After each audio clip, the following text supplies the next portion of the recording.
ética profissional na educação física, eu vou passar um vídeo curto, onde nós vamos prestar atenção no que vai acontecer. Esse vídeo ele tem como título Teste de Caráter. Então, compreendam, pelo título, a gente já pode antever uma situação onde vai gerar um debate, uma discussão, uma reflexão sobre ação, sobre conduta, sobre tomada de decisão, sobre ética e moral. Teste de caráter.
Eu vou iniciar, não tem como não fazer um comentário logo em seguida, porque a gente fica, de fato, ao assistir esse vídeo, a ter acesso a uma história como essa.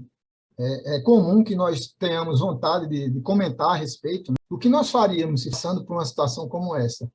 Então, eu trago para vocês uma pequena reflexão do Mário Sérgio Cortella, que ele diz que ética é um conjunto de valores e princípios que a gente utiliza para decidir três grandes questões. E essas três grandes questões estão relacionadas, segundo Cortella, com quero, com devo e com posso. Então, para o Cortella, essas três questões, elas estão relacionadas com o seguinte pensamento. E a gente pode fazer uma relação desse pensamento com o que a gente consegue compreender em uma história como essa do teste de caráter. Tem coisa que eu devo, mas não posso. E aí vocês podem pensar a partir dessa colocação, né? Tem coisas que eu quero, mas não posso, tem coisas que eu quero, mas não devo, tem coisas que eu devo, mas não posso, e tem coisas que eu posso, mas não quero. Então, vocês percebem que nós temos uma situação que acontece onde alguém está no seu ambiente de trabalho, ele está desenvolvendo uma atividade possivelmente inerente ao cotidiano, que aí a partir de uma situação onde ele percebe que tem algo diferente, né? Quando ele coloca aquela folha lá em cima da máquina, e quando ele consegue perceber que aquela folha faz com que ele possa ultrapassar uma barreira física ali, o primeiro momento, o primeiro pensamento que vem, ou seja, a tomada de decisão ali é como eu posso tirar proveito em uma situação como essa. Então, é corriqueiro que no cotidiano as coisas aconteçam e o primeiro sentimento das pessoas pode ser esse. Que tipo de proveito eu posso tirar em uma situação como essa? E aí, no caso do vídeo, teste de caráter, o proveito que ele visa é justamente ir no ambiente onde os valores daquela empresa, né? Onde o dinheiro, onde o cofre daquela empresa, que comporta o patrimônio ou faturamento daquela empresa. Então, a primeira coisa que vem à cabeça dessa pessoa é justamente tirar proveito disso, nesse caso aí, agindo por meio de furto. Então, ele coloca lá a folha, porque ele sabe que com aquela folha posicionada lá no cofre, ele vai poder ultrapassar e tirar os valores que estão ali depositados daquela empresa, e ali ele vai ter, naquela situação ali, ele vai tirar o proveito nesse sentido. Só que aí, onde está o limite? É uma outra pergunta que a gente pode colocar para vocês também discutir sobre isso. Onde é que está esse limite do egoísmo? Onde está o limite, né, que essa pessoa foi até ao ponto de entrar dentro do cofre para tirar até a última nota? E aí ele teve a grande lição, que é justamente quando aquela folha cai de onde estava colada e ele fica preso ali ao cofre. Então, esse vídeo eu achei interessante trazer para vocês, porque de uma forma também simples, a gente pode pensar e a gente pode transformar em cofres e outros ambientes profissionais, converter em situações que podem acontecer como essa. E vocês vão ter, talvez, pouco tempo para decidir o que fazer. E, nesse caso, pensando a ética como algo que deve estar sempre ligado ao coletivo, porque nós não vivemos sozinhos, então, existe uma reflexão que a gente faz em ética, que é justamente essa capacidade que a gente tem que ter de entender que nós não somos soberanos para fazer o que quiser, exceto se nós vivêssemos sozinhos em um mundo. Se nós morássemos ou vivêssemos sozinhos em um planeta, a gente teria todo o direito de fazer o que quiser. A gente seria soberano. Por quê? Porque a gente não viveria em sociedade. No nosso caso é diferente. Então, nós não somos, nesse sentido, soberanos para fazer o que quiser. E aí a reflexão do Cortella é justamente essa. Tem coisas que eu quero, mas não devo. Esse é o primeiro pensamento para resolver esse tipo de questão. Já tem coisas que eu posso, mas aí eu não quero. E aí também é uma outra inquietação, porque tem coisas que a gente deve fazer, mas que a gente, por alguma razão, a gente não faz. E tem coisas que nós podemos e não queremos. Então, pensando nesse vídeo, para a gente iniciar pelo vídeo, teste de caráter, Wilton, você traz a sua compreensão sobre esse vídeo, teste de caráter, sobre o vídeo, teste de caráter. Wilton, eu queria que você trouxesse um comentário a respeito. Professor, pelo que eu observei, vimos um indivíduo que teve uma graça, né, à sua frente, teve uma oportunidade ímpar de um tratamento, um milagre em suas mãos, né, algo que poderia salvar muito, mas que se deparou, infelizmente, com a ganância humana, né? Ao perceber que tinha uma oportunidade em suas mãos, ao se deleitar com aquela felicidade toda, rapidamente, como se um passo de imagem, sua mente se reverteu, não é? E começou pelas simples coisas, pelo detalhe de um chocolate, mas movido pela ganância, talvez por um sentimento mais primitivo, possamos dizer assim, rapidamente pensou em fazer coisas maiores. E ao observar o cofre da empresa, com todo o lucro, provavelmente, do mês, se deixou levar pelo impulso, ou instinto, né? Não falamos sobre isso na aula passada, né? Se foi um impulso, se foi um instinto, mas eu acho que foi um impulso, né? Que o levou a cometer uma falha ética, uma falha de caráter. Eu vi como na nossa entrevista lá, o que faríamos se ninguém estivesse vendo, né? Essa é a pergunta que ficou notória nesse momento, né? E, infelizmente, este indivíduo, né, esse ser humano, ao perceber que estava na solidão, né, ou ninguém estava vendo, optou pelo caminho obscuro, né, por decidir fazer o que não jamais provavelmente faria se alguém estivesse olhando. Isso me remete a situações no nosso dia a dia, como, por exemplo, tá passando no ônibus, acaba de dar um troco errado para você, e você realmente fica naquele impasse, de avisar ou não avisar.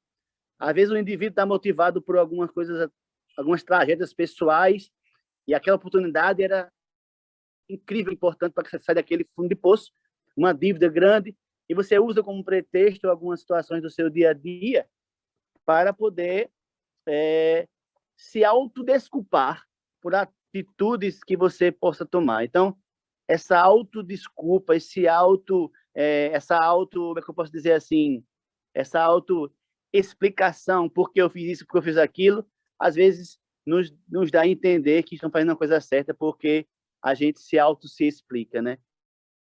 E realmente foi uma falha de caráter desse indivíduo que tinha talvez a solução de muitos problemas para a humanidade em suas mãos, mas, infelizmente, agiu com a individualidade, pensando só apenas em si. Wilton, uma pergunta. Você acha que se ele tivesse com outras pessoas naquele ambiente de trabalho, ele teria agido diferente? Professor, na minha percepção, talvez ele tivesse, pelo menos, tentado conversar com essas pessoas, assim, o que faremos? Mas o fato de ele estar só fez com que aguçasse nele uma sensação de agora é minha chance, sabe? Agora é minha vez, agora eu vou arrasar. Porque talvez ele descontou, naquela atitude, ele descontou anos e anos de frustração e viu naquele momento uma oportunidade de vingança. Às vezes o ser humano ele aproveita as oportunidades para poder levar vantagem da situação, como se tivesse algo devendo para ele, sabe? Como se as coisas ao seu redor devessem para ele. Anos de dedicação, às vezes você se acha tão no direito de reivindicar algo que se coloca como a vítima da situação, e acho que ele se viu ali na chance de sofrer justiça e fazer justiça com as próprias mãos e fez. Talvez se tivesse alguém ao seu redor ali, esse conteria um pouco mais, mas dependendo do caráter das pessoas ao seu redor, talvez tivesse o mesmo desfecho, porque às vezes você está com pessoas que também umas reuniões podem, já presenciei reuniões de trabalho que pessoas foram crucificadas porque ninguém teve coragem de defendê-los. Talvez às vezes não temos a personalidade correta para poder combater o indivíduo desse que nos tenta, né? Então acho que dependendo das pessoas que estavam ao redor dele, talvez tivesse o mesmo desfecho, sim, porque às vezes o mal consegue nos convencer a realizarmos coisas que às vezes não queremos. Mas eu acho que podia sim ter o mesmo desfecho, dependendo das pessoas que estivessem ao redor dele. Wilton, para a gente encerrar com você, o que o Wilton faria em uma situação como essa? Se você tivesse naquela situação, qual a tomada de decisão? O que se fazer? A primeiro momento, eu achei coerente ele ter testado o buraco no negócio de chocolate, para ver se dava certo. Eu achei que aquele teste foi pertinente àquele momento, mas depois, quando ele viu que a oportunidade era legal para o dinheiro, mas, professor, olha só, ia se tornar um criminoso, porque, como nos gibis, quando descobre que você tem grandes poderes, também tem grandes responsabilidades. Eu sabia que uma hora ou outra eu ia ser caçado, eu ia ser procurado, eu ia virar um fora da lei. Eu, sinceramente, na minha cabeça, agora, não sei se meu coração na hora de fazer outra coisa, mas na minha cabeça, nesse momento, não é porque estamos aqui nas câmeras, ou porque o senhor está me vendo aqui, eu quero agradar aos senhores e às senhoras aqui presentes, mas eu acho que era o momento de eu ajudar essa humanidade velha a sair desse caos, sabe? O quanto eu podia fazer, o quanto na medicina, o quanto ele podia ajudar na medicina, o quanto ele podia ajudar em resolver problemas que não tinham solução. Até ele estava com um poder na mão, tem dois caminhos, o do bem e o do mal. Eu, sinceramente, eu gosto de seguir pelo caminho do bem. E assim eu espero em Deus que eu seguiria um outro caminho e eu ia usar aquele poder para poder realizar prodígios e ser conhecido pelo meu lado bom, não pelo lado ruim. Parabéns, Wilton. Fiquei muito satisfeito com a sua resposta. A ética, de maneira bem simples, ela é essa possibilidade que nós temos de refletir sobre o faço e não faço. Então, essa chance esse rapaz teve de refletir sobre faço ou não faço. Agora, tem uma outra coisa que é a nossa consciência. Então, essa consciência, ela vai, muitas vezes, fazer com que o sujeito haja da forma com que ele tem dentro dele. Então, obviamente, os valores de Wilton, os valores e princípios que o Wilton segue, certamente são muito diferentes dos valores que o rapaz que nós vivenciamos essa experiência segue, né? Então, a gente percebeu o quanto ele teve de oportunidade de pensar o que fazer, e como o Wilton falou, possivelmente, se ele tivesse acompanhado, as pessoas que tivessem com ele tivessem agido da mesma forma. Então, agradeço as colocações de Wilton. Vamos escutar agora o que Débora tem a dizer sobre o vídeo. Débora, por favor. Boa tarde, professor. Boa tarde a todo mundo. Enquanto o senhor estava fazendo seu comentário de introdução ao vídeo, logo assim que acabou, eu anotei algumas palavras que me vieram à mente, que foi ganância, ambição, limite, consequência e os impactos das ações. Eu acho que, assim, que ele, o personagem lá do vídeo, ele foi bastante ambicioso e se deixou levar por esse impulso sem pensar nem no limite e nem nas consequências e impacto das ações dele, né? Porque, por exemplo, ele está ali causando um dano a um patrimônio de uma empresa. Então, alguém vai sair lesado disso. E, inclusive, ele mesmo, né? Porque no final do vídeo ele acaba preso lá dentro do cofre, assim, vítima do próprio anseio, dos próprios desejos. E relacionando com o texto do professor Marconi Pequeno, tem uma parte que ele fala assim, né, que o ethos, ou a moral, segundo alguns pensadores gregos, como Platão, Aristóteles e Epicuro, serviria para regular os apetites humanos e controlar suas inclinações e instintos mediante o uso da razão. Então, ali ele foi muito, digamos assim, passional, né? Aquela situação, ele não pensou na consequência das ações dele e acabou como acabou, né? Lá no vídeo, preso.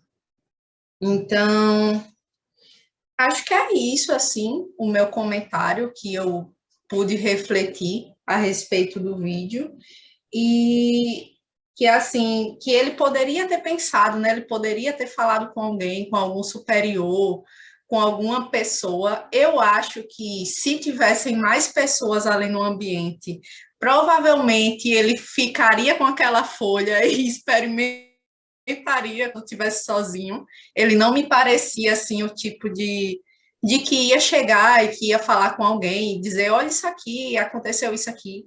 Era algo que eu faria, que eu procuraria, assim, alguma pessoa superior. Mas é esse o meu comentário. Muito bem, Débora. Como sempre, nos comentários brilhantes de Débora, né, ela traz para nós um olhar já fazendo, de alguma forma, já embasado, de alguma forma, na leitura que ela fez, e falando sobre egoísmo e ganância, que me parece que são palavras que estão associadas à postura do nosso rapaz do vídeo, né? Só lembrando que a gente até falou um pouco sobre essa questão de ambição, né? Porque no filme, quando a gente comentou o Clube do Imperador, uma das frases trazia o termo ambição, né?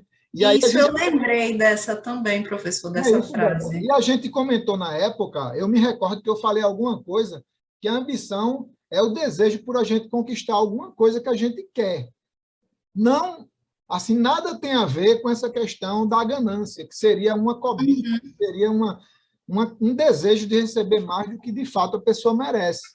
Nesse caso ali, ele não demonstrou nenhum amor à empresa com que ele trabalha, né? Nenhum tipo de relação positiva a partir do momento que ele quer fazer o que ele ia fazer.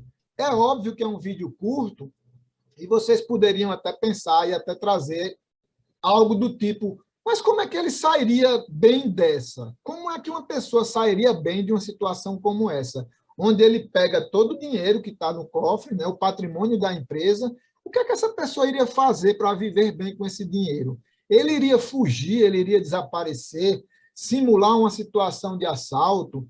Ou seja, às vezes, não fazer o certo, e aí até uma fala do Leandro Carnal, que ele traz até de forma irônica um pensamento que dá muito mais trabalho não ser ético. Aí ele dá exemplos assim de vidas conjugais, né, de casais, um casal quando um trai o outro. Então dá muito mais trabalho esconder situações que não são situações corretas. Então, o que é que esse rapaz faria com todo esse dinheiro? Será que mais adiante a consciência dessa pessoa não iria acabar fazendo com que ele não tivesse mais paz de espírito? Mas aí vai vir alguém e vai dizer, não, pessoas assim, elas não sentem com o delito, né? Elas fazem o mal porque elas são mais, né?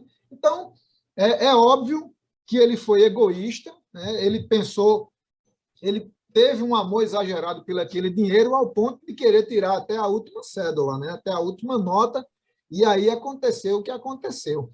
Então, o que Débora trouxe foi muito agregador, Débora. Mais uma vez, eu agradeço, né? Às vezes eu falo a gente, e a gente é no sentido da turma, tá? Você está trazendo uma contribuição complementando o que o Wilton traz, e o Wilton é aquele cara mais maduro de vida, né, Wilton?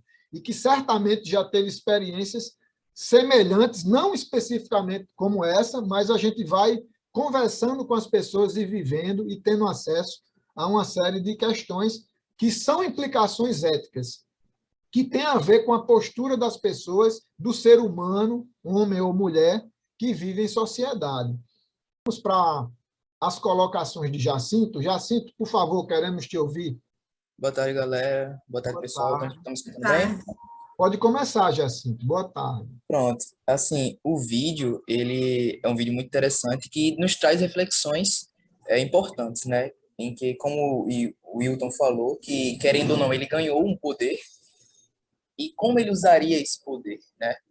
Ele poderia ter pensado de diversas formas para ajudar o próximo, mas ele não pensa assim. Ele pensa de forma individualizada, de forma bem egoísta, e talvez até por impulsos que podem ser naturais dele, de algo que ele tem ali dentro dele, ele utilize aquilo como para ter algo para si, e apenas para si. Ele não pensa no próximo, não pensa na sociedade, não pensa na sua empresa, como o professor bem falou, que ele em um momento expressa algo bom para a empresa, simplesmente ele pensa em fazer aquilo e age daquela forma. E acredito que toda ação ela tem uma reação. Então, assim, ele teve uma ação egoísta e acabou que, pelo próprio egoísmo, ele pagou o preço, né? Que ele acaba, no final, de uma maneira muito simplória, da folha simplesmente caindo, ele não conseguindo obter êxito. Então, realmente foi um vídeo que nos traz uma reflexão muito grande de consciência das nossas consciências e de nossas atitudes, de como agiríamos a partir daquilo ali. Talvez, quando o professor perguntou assim, se ele tivesse com outras pessoas e tal, e Débora também, que ele realmente ele poderia ter esperado e tal, e ter agido da mesma forma, ou quem sabe, se ele tem um amigo ali naquela empresa, ele não tenta influenciar o amigo, ou um outro tenta fazer a mesma forma, então não dá para saber, mas realmente é um vídeo muito interessante. Muito bem, Jacinto. Agradeço as suas colocações. Complementa o nosso raciocínio, né? O que nós estamos produzindo. Percebam que é um vídeo que a gente considera didático, né? Para o ensino da ética. A gente consegue desenvolver uma série de pensamentos, inclusive conceitos que estão relacionados, e tantas palavras-chave, como a Débora trouxe para nós, que estão aí linkados com o que a gente teve de acesso. Eu acredito que alguém mais maduro e mais experiente pudesse buscar em uma sábia colocação que está nos Coríntios, né, no livro sagrado, na Bíblia, nos Coríntios 6 e 12, que o Cortella, muitas vezes, ele coloca nas suas palestras, que é o tudo me é lícito, mas nem tudo me convém. Eu acho que um pensamento como esse, né, uma reflexão como essa, poderia ser até a resposta que a gente poderia dar a uma situação como essa, né? Porque tudo é lícito porque nós somos livres. A ética, ela pressupõe liberdade. Vocês vão perceber em alguma parte do texto, Ética, Educação e Cidadania, que o Marconi Pequeno ele traz o termo liberdade como essa possibilidade que deve existir para que as pessoas possam, ao ter conhecimento e ao ter a possibilidade de pensar e tomar decisões, ela ser livre para deliberar. Então, de alguma forma, a gente traz um pouco para o nosso debate sobre esse vídeo, que ele, de fato, ele teve tempo para pensar, para exercitar a sua ética, né? Para refletir, e ele foi livre para deliberar, para tomar uma decisão que me parece que tinha muito dele nessa decisão. Ou seja, princípios e valores, a educação familiar dele, de alguma forma, preparou ele para uma vida como essa, para uma tomada de decisão como essa. E tem um exemplo bem simples de um pai que está com o filho no parquinho, e o filho já tem 9 anos de idade, e no parquinho tem uma placa que diz o seguinte: crianças até 7 anos não pagam. E aí esse pai leva esse filho e na entrada do parquinho ele toma essa decisão de dizer para o rapaz do parquinho que o filho tinha 7 anos e por ter 7 anos ele estaria livre ali daquele ingresso. E aí, quando chega próximo ao guichê de pagamento, o filho bate no pai e diz: pai, mas já tenho quase 9 anos. Aí o pai dá um esbarrão no filho e diz: fica quieto, menino. Ou seja, ali o pai já está trazendo uma situação para o seu filho tão criança de tirar proveito de uma situação onde parece que mentir vai valer a pena. Então, vocês percebam que o rapaz que a gente viu no vídeo, certamente a tomada de decisão dele foi pautada em experiências anteriores e na sua construção de caráter. Então, é claro que é muito pouco o acesso que nós tivemos, porque a gente não sabe quem é a pessoa, a gente não sabe a história de vida desse rapaz, uma série de questões que estão relacionadas e que a gente não tem conhecimento. Porque a ética ela é essa tomada de decisão em situações que são problematizadoras e contextualizadas. Então, nesse sentido, a gente só tem a informação que é alguém que está num ambiente de trabalho, executando uma tarefa, e se depara com uma folha mágica que pode levar ele a conseguir uma vantagem em uma determinada ação.